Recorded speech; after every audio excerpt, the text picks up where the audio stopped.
안녕하세요. 오늘은 현대자동차 그룹의 정의선 회장의 삶과 경력을 탐구해 보겠습니다.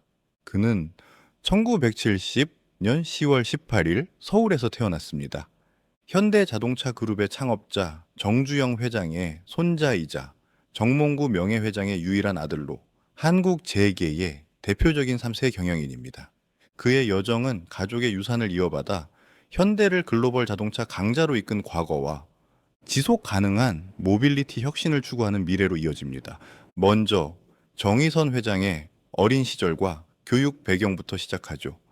그는 서울의 휘문고등학교를 졸업한 후 고려대학교 경영학과에 입학해 1993년에 학사 학위를 취득했습니다.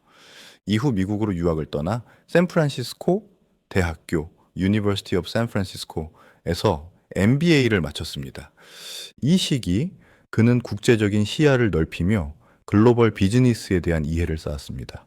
가족의 자동차 사업 유산 속에서 자랐지만 그는 젊은 시절부터 독립적인 경험을 추구했습니다.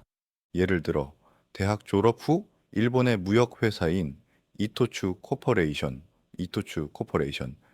뉴욕 사무소에서 일하며 실무 경험을 쌓았습니다. 이는 그의 경영 철학에 글로벌 관점을 더하는 데 중요한 역할을 했습니다.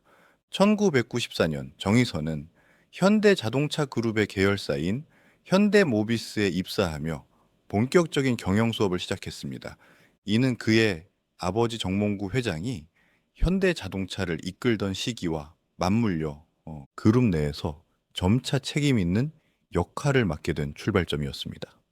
초기에는 자동차 부품 사업을 담당하며 공급망과 생산 프로세스를 익혔습니다. 1999년 현대자동차에 정식으로 합류한 후 그는 국내 영업 부문에서 실력을 발휘했습니다. 2002년에는 현대자동차 국내 영업 본부의 상무로 승진하며 판매 전략을 주도했습니다. 이 기간 동안 그는 시장 수요를 분석하고 고객 중심의 마케팅을 강조하며 현대의 국내 시장 점유율을 강화하는 데 기여했습니다. 2003년은 정의선의 경력에서 중요한 전환점이었습니다. 그는 기아 자동차의 사업 전략 기획 책임자로 이동했으며 동시에 현대 자동차의 사업 기획 부문 전무를 겸임했습니다.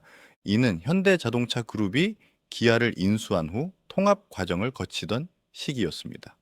1990년대 아시아 금융 위기 동안 정몽구 회장이 기아를 인수해 글로벌 자동차 메이커로 재탄생시킨 바탕 위에서 정의선은 기아의 전략적 재편을 도왔습니다. 특히 2005년부터 2005년까지 기아 자동차 사장으로 재임하며 디자인 중심 경영을 도입했습니다. 이는 기아의 브랜드 이미지를 혁신적으로 바꾸는 데 핵심이었습니다. 이전까지 기능 중심이었던 기아 차량에 창의성과 매력을 더해 글로벌 시장에서 경쟁력을 높였습니다. 결과적으로 기아의 매출과 브랜드 가치가 급성장했으며 현대 자동차보다 빠른 속도로 시장을 확대했습니다. 이 기간 그는 피터 슈라이어 같은 세계적인 디자이너를 영입해 타이거 노즈 디자인을 도입하는 등 브랜드의 아이덴티티를 재정의했습니다. 2009년 정의선은 현대자동차 부회장으로 승진하며 그룹 전체의 성장을 이끌었습니다. 이는 2007년에서 2008년 글로벌 금융위기 직후의 어려운 시기였습니다. 그는 위기 속에서 현대자동차 그룹의 안정적 성장을 주도하며 비용 효율화와 기술 투자에 집중했습니다. 2015년에는 제네시스 럭셔리 브랜드를 성공적으로 론칭했습니다. 이는 현대의 고급화 전략의 일환으로 벤츠나 BMW 같은 프리미엄 브랜드와 경쟁할 수 있는 기반을 마련했습니다. 또한 현대의 고성능 N서브 브랜드를 출시해 스포츠카 시장에도 진출했습니다. 이 시기 그의 리더십은 현대 자동차 그룹의 기술 경쟁력을 강조하며 연구 개발, R&D 투자를 확대했습니다. 결과적으로 현대와 기아는 글로벌 자동차 판매 순위에서 상위권을 유지하며 품질 평가에서 높은 점수를 받았습니다. 2018년부터 2020년까지는 현대 자동차 그룹의 수석 부회장으로 활동하며 아버지 정몽구 회장의 후계자로서의 역할을 공고히 했습니다. 이 기간 그는 그룹의 미래지향적 전략을 세우기 시작했습니다. 예를 들어 전기차 EV와 수소 연료, 전지 기술에 대한 투자를 확대하며 지속 가능한 모빌리티로의 전환을 준비했습니다. 2020년 3월 정몽구 회장이 이사회에서 물러난 후 정의선은 현대자동차 그룹의 회장으로 취임했습니다.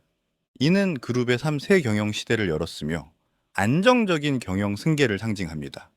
취임 후 그는 코로나19 팬데믹 속에서도 공급망 안정화와 디지털 전환을 통해 그룹의 매출을 유지했습니다.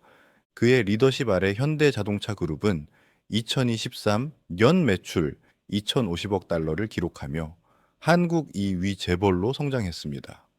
정의선 회장의 최근 행보는 혁신과 글로벌 협력을 강조합니다. 2024년과 2025년에는 영국 왕실로부터 대영 제국 훈장 CBE를 수여받았습니다.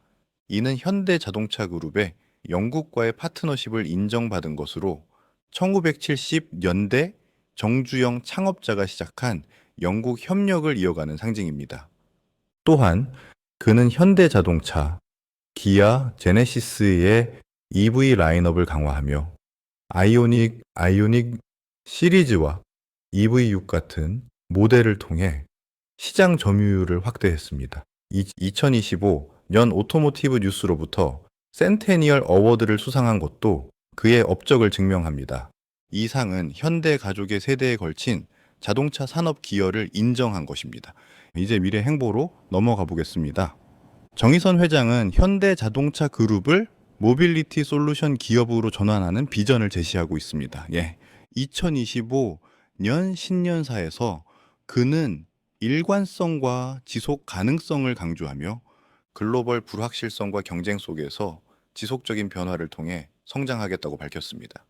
구체적으로 전기화, 자율주행, 커넥티비티 기술을 가속화할 계획입니다.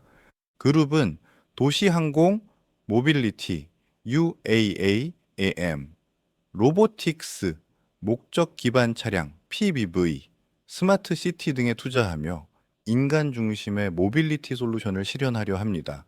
이미 300억 달러 이상을 미래 기술에 투자했으며 이는 수소 연료 전지와 배터리 기술 개발로 이어집니다. 예를 들어 현대는 2030년까지 수소 사회 실현을 목표로 하며 넥소 같은 수소차를 확대할 것입니다. 또한 그는 혁신 DNA를 강조하며 도전을 기회로 삼는 문화를 조성하고 있습니다. 그 2025년 비전에서 변화를 수용하고 혁신을 추구하면 어떤 어려움도 극복할 수 있다고 말했습니다. 이는 창업자 정주영과 아버지 정몽구의 도전 정신을 계승한 것입니다. 글로벌 파트너십도 강화할 예정으로 미국, 유럽, 아시아 시장에서 이 V 생산 기지를 확대합니다. 예를 들어 미국 조지아주에 이 V 공장을 건설하며 현지화 전략을 추진합니다. 로보틱스 분야에서는 보스턴 다이내믹스 인수를 통해 AI와 로봇 기술을 자동차에 통합할 계획입니다. 스마트 시티 프로젝트에서는 싱가포르와의 협력을 통해 UAM 테스트를 진행 중입니다. 미래 행보의 핵심은 지속 가능성입니다. 정의선 회장은 기후 변화 대응을 위해 탄소 중립 목표를 세웠습니다.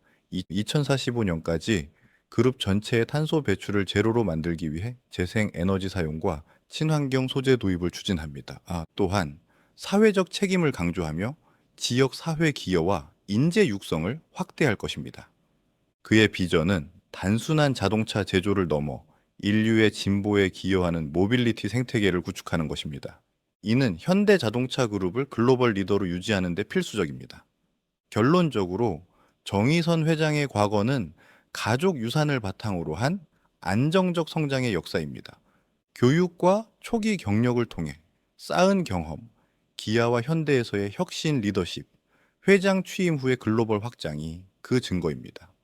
미래는 지속 가능한 변화와 혁신으로 요약됩니다. EV, 수소, UAM 등 기술 투자로 현대는 모빌리티의 새로운 시대를 열어갈 것입니다. 그의 행보는 한국 재계의 모범 사례로 남을 것입니다. 구독과 좋아요는 재계의 힘이 됩니다. 감사합니다.